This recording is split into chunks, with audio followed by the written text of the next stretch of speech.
कोलकात्याच्या brigade parade ग्राउंडवर 5 लाख लोक एकत्र जमले आणि त्यांनी एकत्रितपणे गीतेचे पठण करून एक नवा इतिहास रचला. सनातन संस्कृती संसदेने 5 लाख कंठातून गीता पठण अशा नावाने हा कार्यक्रम आयोजित केला होता. हा कार्यक्रम विशेष एवढ्यासाठीच ठरला की आदल्याच दिवशी त्या राज्यात तृणमूल काँग्रेसचे निलंबित आमदार हुमायून कबीर यांनी त्यांच्या मतदारसंघात बाबरी मशिदीची पायाभरणी केली. त्यावेळी त्यांनी बाबराचे या देशातले नाव कोणीही मिटवू शकत नाही असं वक्तव्य देखील केलं होतं.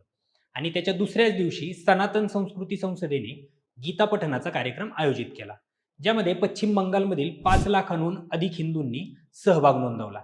या कार्यक्रमात बागेश्वर धामचे धीरेंद्र कृष्ण शास्त्री, साध्वी ऋतंभरा आणि स्वामी ज्ञानानंद उपस्थित होते. तसेच पश्चिम बंगालचे राज्यपाल डॉक्टर सी.व्ही. आनंद बोस हे देखील यावेळी उपस्थित होते.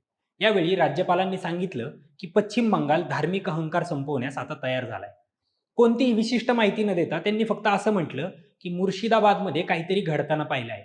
यावेळी त्यांनी भगवद्गीतेतला परित्राणाय साधूनाम विनाशाय च दुष्कृताम धर्म संस्थापनार्थाय संभवामी युगे युगे या श्लोकाचा संदर्भ देत ते म्हणाले की धर्माची स्थापना करण्याचा आणि अधर्माचा अंत करण्याचा संकल्प यावेळी सदैव राहतोय.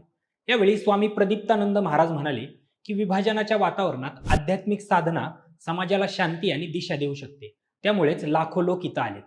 साध्वी ऋतुंबरा यांनी या देशात बाबर किंवा बाबरीला कधीच थारा मिळणार नाही.